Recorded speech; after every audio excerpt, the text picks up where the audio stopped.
Masira mo, Bicol Express. Para sa mga taga Bicol, mga kababayan ko, eto, gumawa ako ng Bicol Express tuna and shrimp. Hindi tayo gumamit ng pork.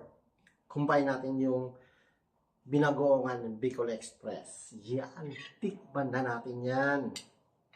Ang ganda ng eggplant, no? Wow. Si Ramon maharang talaga ni Krauna.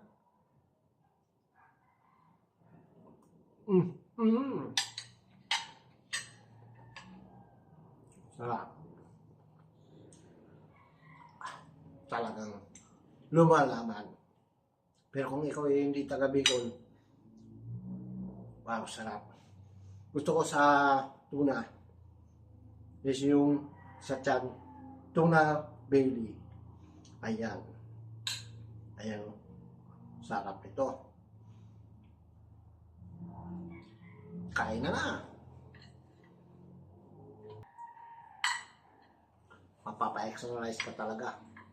Pag ganito, medyo maanghang, suabe, sarap, lame, sa Ramon.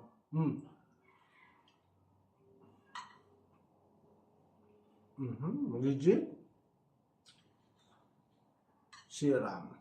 Mga taga Bicol, try nyo naman ito.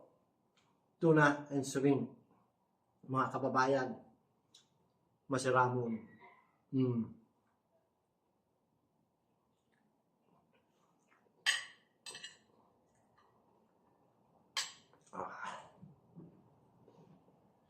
Sarap.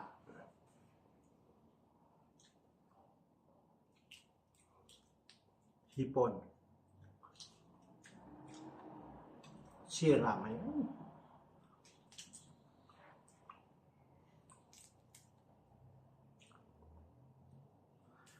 Ang sarap. Kaya mga kalami, sa Ramon, kung nagustuhan itong linuto ko, pa-heart. And then, syempre, pa-share para lumaganap, makarating kung saan-saan yung ating ginagawang video or sa pagluluto. Mga insan, baka naman, pa-share naman ito, mga insan. Sa Ramon.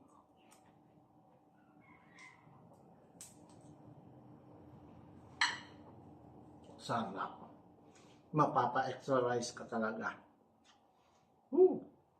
Eggplant pa lang eh. Yummy na.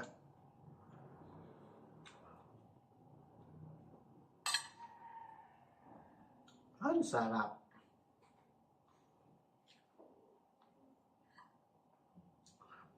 Please, mga insan, pa-share naman ito para yung Bicol Express makarating kung saan-saan.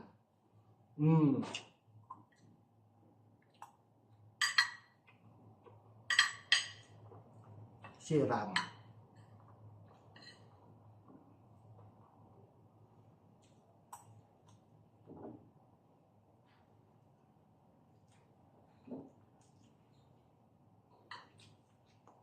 Lama?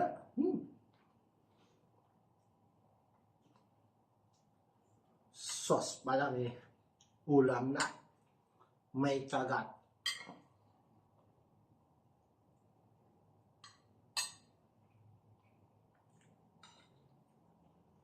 Ang sarap ng ano. Ayan, yung eggplant. Nabili natin malaki. Natimpuan natin yung malaki. Ramon. Mga kalami, please subscribe my YouTube channel. And don't forget, papalo na sa Facebook. And then, kung nagustuhan nyo to, mga insan, baka naman, pa-share naman. Pa-share ng video nito, pa-heart, kung nagustuhan nyo. Thank you. Sa Ramon.